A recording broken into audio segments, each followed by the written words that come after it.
Hi everyone, welcome to the Medilab YouTube channel. So today we are talking about one of the most important and the traditional laboratory test, that is Erythrocyte Sedimentation Rate test. So don't forget to subscribe our YouTube channel and also comment and like.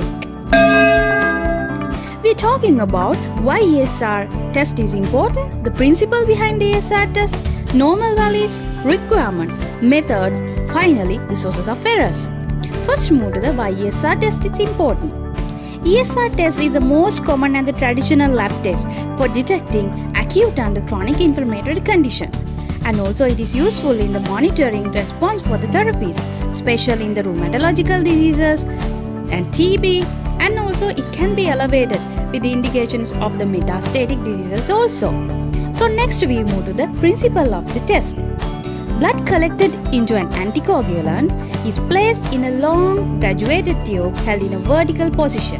The erythrocytes settle to the bottom, leaving a layer of a plasma above. The height of the column of a plasma after 1 hour indicates the sedimentation rate of the erythrocyte. And also for that, this test, there are two forces, that means forces for and against the sedimentation. The forces resisting the sedimentations are the negative charge of the RBC surface that we call the zeta potential that repel the RBCs to each other, and the upflow of a plasma displays RBCs, rigidity of RBC also. So what are the forces accelerating the sedimentation? Examples are anemia and the plasma protein. What plasma protein do? Plasma proteins bind to the RBC's membranes and they are reduced to zeta potential and allowing the relaxed formation. There is a phases. First phase we call the lag phases.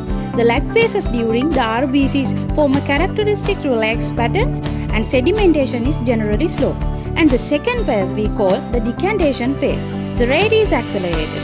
The final we call the packing phase. The slows the RBCs packing and aggregate and they goes to the bottom of the tube. Then we talking about the normal values. Usually, the men normal value is up to the 10 mm in first hour. Women up to 15 mm in first hour. Elderly people up to the 20 mm in first hours. However, just to take only the idea, there is a formula that is ESR millimeter per 1 hour that we call age in the years. We can add 10 if you are female and we can divide it by 2. That is just to take an idea. And then we talking about the requirement of the test. When we talking about the requirement test for Westergren method, there are two methods, the Westergren and the Winthrop method. I'll explain you it later. First we talking about the Westergren tube method. The Westergren tube method, you need a trisodium citrate, you need a 3.2% solution. You have to prepare that. And then you need a fresh blood or a EDT anticoagulated blood, and you need a Westergren ESR tube. What is that tube? It is internal diameter is 2.5 mm and graduated from the 0 to 200 mm. And you need ESR rags, rubber bulbs, test tubes and the time. So in here, you want to mix the blood to citrate 4 to 1 dilution. So that means you have to add, if example, you are prepared at 0.4 ml of a trisodium citrate solution, you have to add 1.6 ml of a blood into the same tube. Then you have to draw the citrated blood into the Westergren tube up to the 0 mark. Then you have to place the tube in a Westergren stand and making sure that the tube is completely upright. Then you have to leave for a 1 hour.